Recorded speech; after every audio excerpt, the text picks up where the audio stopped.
What's up, you guys? Welcome back to my channel. I'm your girl Anastasia, and of course this is another glorious day on Chef Chronicles. So today we're going to be having a little bit more fun, and we're going to take some of the techniques that I have showed you and we are going to invert it into one. So the thing that we are going to do is a technique called a hot milk sponge, and I know you guys have heard of it. It's out there, it's been around for some time, and it's just basically keeping the cake a lot moisture, but we're going to use that to make a Boston cream cupcake, or you can make a cake if you want. This is the fun thing about food, and it's amazing where you can just take different elements from different places and create something of your own, right? So to make our Boston cream cupcakes or cake, if we're choosing to make a cake at home, you're going to need some ingredients. So we're going to need some whole milk, of course, which I have a total of 1/2 a cup of milk and also 1/4 a cup of milk, which is basically about 5/8 a cup. But I wanted to say that so that way, because nobody has a 5/8 of a cup measurement at home. So 1/2 a cup of whole milk, and then also 1/4 cup of whole milk as well. We also have some melted butter, which is about 1/4 of a cup of melted butter. We have some white granulated sugar here in this bowl, which is a cup and an additional of a tablespoon. So 1 whole cup and a tablespoon together. We have 1/2 teaspoon of some salt. We have 1/4 cup of some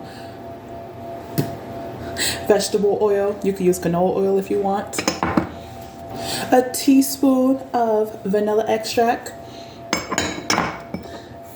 And some baking powder, about 1 teaspoon, and like maybe a little bit more. So about, I would go roughly about 1/4, but you could definitely do 1 tablespoon to 1/4 a tablespoon. So 1 1/4 teaspoon. Then we have 3 whole eggs. And the last and final ingredient that we are going to be using is, of course, some flour, which is a total of 1 cup of flour with an additional of 3 tablespoons inside here. And in a previous video, I definitely showed you guys how to make pastry cream. And this is the thing that you will have to understand when you are cooking at home or you're trying to transition inside of the kitchen, that you have to think about the things that the elements that is in your component, whether it's a food or a dessert, before you go ahead and plate it. So we made the pastry cream a little bit ahead of time so that way it can be ready to be used for our dessert. So the very first thing to make our hot milk sponge, we're going to go ahead and sift our dry ingredients. So we're going to take our flour, we're going to take our salt, and we're going to take our baking powder and sift that and set that to a side.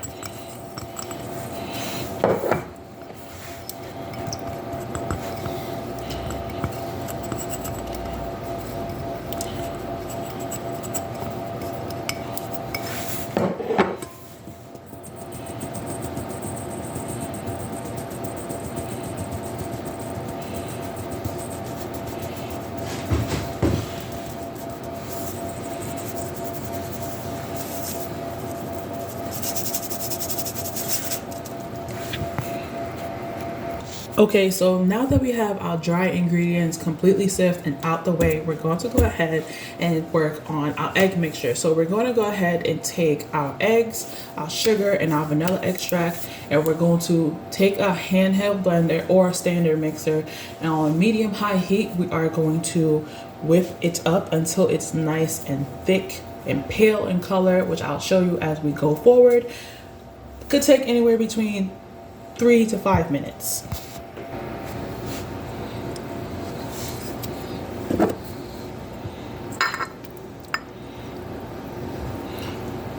And another thing that I did was, while I'm about to go ahead and do my egg mixture, I did take my melted butter and I'm going to put that with my milk and allow it to come up and boil, but not too high, but on the low boil. So that way it comes and it's ready to go. So get your milk and your butter on the stove and have it on a low heat so it can melt in that consistency, and it also allow the milk to heat up while you're doing your egg mixture.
Okay, so after the 3 to 4 minutes that passes by, you will begin to notice like this thick white pale color. That's why I said 3 to 4 minutes.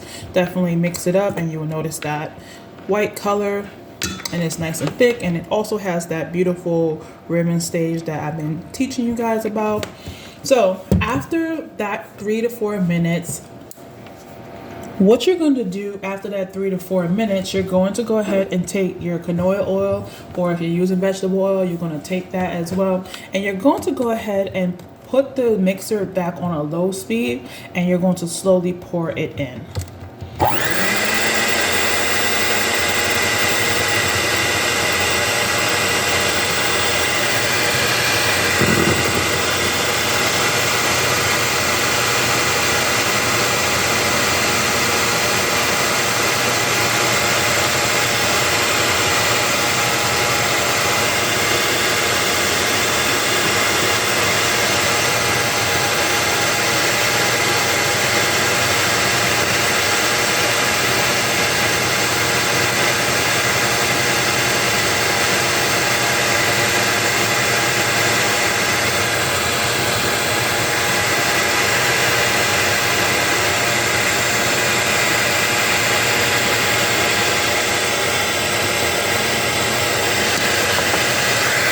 So after your oil has definitely been added, what you're going to do is keep that low pour, and you're going to take your flour mixture now, and you're going to go ahead and add in your flour on the low speed.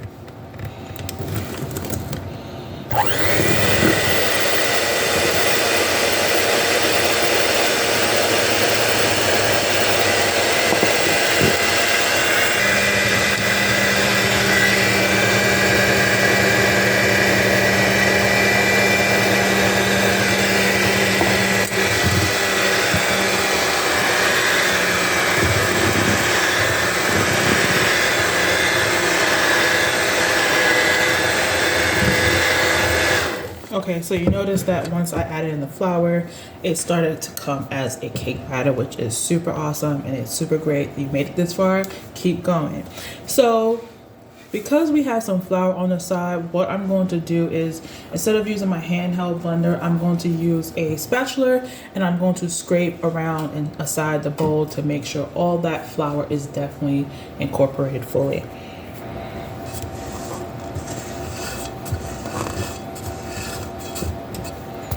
Okay, so now that we have, our flour incorporated and our oil incorporated, and just keep in mind, I did go ahead and preheat my oven to 350 degrees Fahrenheit, so that way it's nice and preheated while I am making my batter for my cake.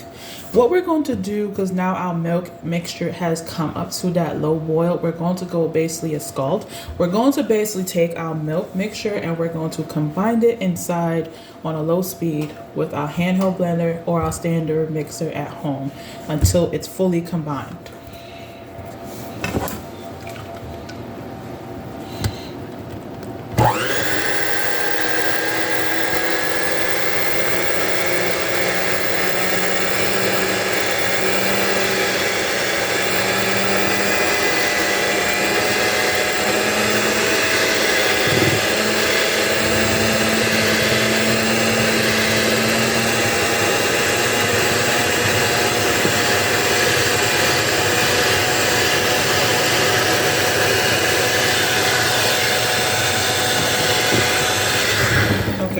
So now that our milk mixture is in there completely, we're going to take our spatula and we're going to mix it in until it's fully incorporated, scraping down the sides, of course, and the bottom to make sure all of our batter is fully combined.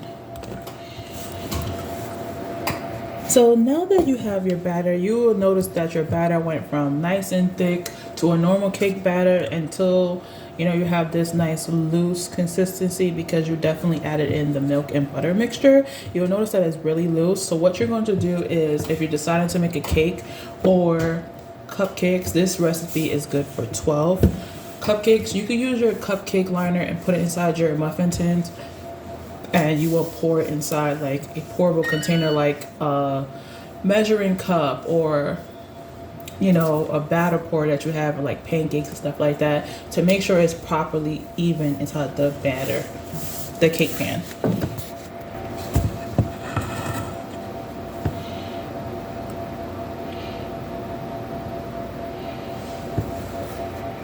And then you would just fill it up. I didn't use cupcake liners because I didn't have any, but you could choose not to, or you can.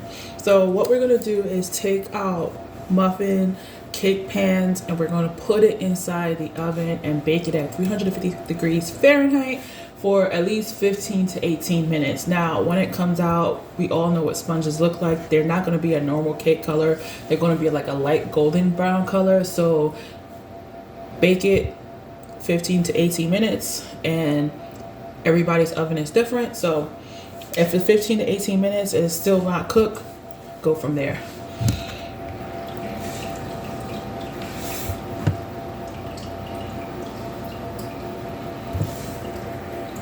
So definitely your cupcakes should come out the oven, which mine did. I'm gonna go ahead and let them cool completely.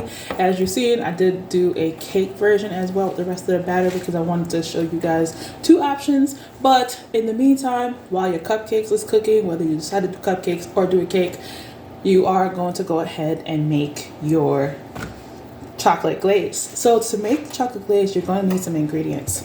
You're going to need 3 tablespoons of some corn syrup. You're going to need 1.5 tablespoons of some butter, a teaspoon of vanilla extract, and the last and final ingredient is some chocolate chips, semi-sweet, and I only use 1/2 cup. So let's go ahead. So you're going to go get a pot that is with like 1.5 inches of water and a nice bowl that's fitted. That way the water does not touch your chocolate, because chocolate and water does not mix. So once your water definitely comes to a simmer, all you have to do is add in your chocolate, right? Make sure you get every single chocolate. Your cornstarch,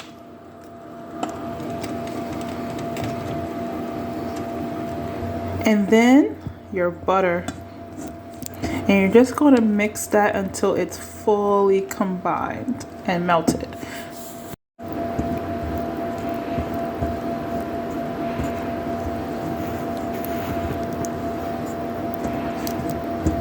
So got the cupcakes, excuse me, and got them really cooled so I can use it for the next task. And then I also had the 6-inch cake that I literally cooked. It took about, I would say, at 350 degrees for at least 35 minutes, maybe 36, close to 40.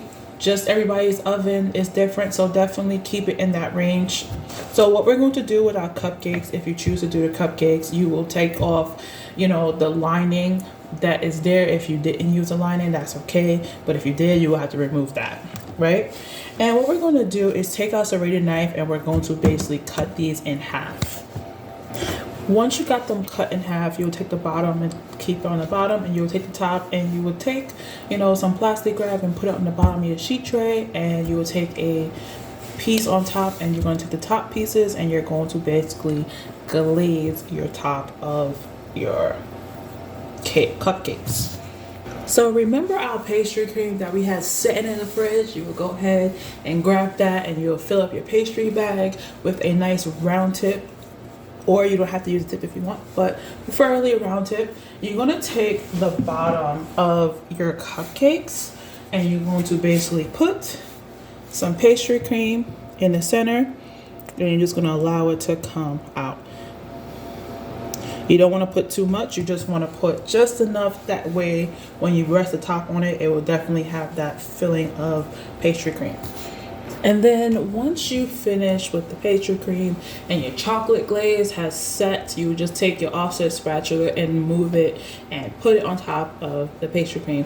Now for the garnishing, you could do so much things on it. Like you could put a nice chocolate thing on top. You could use, you know, whipped cream if you like. You could go ahead and use some cherries, whatever you choose. Right now, I'm just going to use some powdered sugar and call it a day. But definitely think about the creativity that you can do with this little small little dessert. You literally can make like little white chocolates around it to make it have that like perimeter, like it's like a shield. You know, you can think about these things. So definitely that is what we're going to do. And there you have it, a small, simple, cute little dessert that you can definitely make at home for you, your kids, a nice, beautiful, wonderful event at home, anything you choose. Now, if you want to do it where you're serving more people, you have to think about the baking time. So like I said, anywhere between 35 to 40 minutes for a 6-inch cake of this one, but it might vary between your oven, so definitely keep an eye on it after the 30-minute mark. But I'm going to show you exactly what you could do with that one too. There you have it. So I went ahead and just did the same thing I did with the cupcake with the cake and call it a day. Like I said, you could put some cherries on it, you could put like chocolate, you know, pieces on there to make it like a Black Forest cake. You would like emphasize that, but with that version. But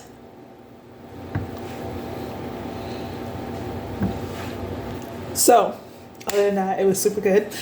I hope you guys liked this episode. Please like that's what happens. You have sugar in your system and something's really good. So I hope you guys like this episode. Please don't forget to like, share, and subscribe for more content. Peace.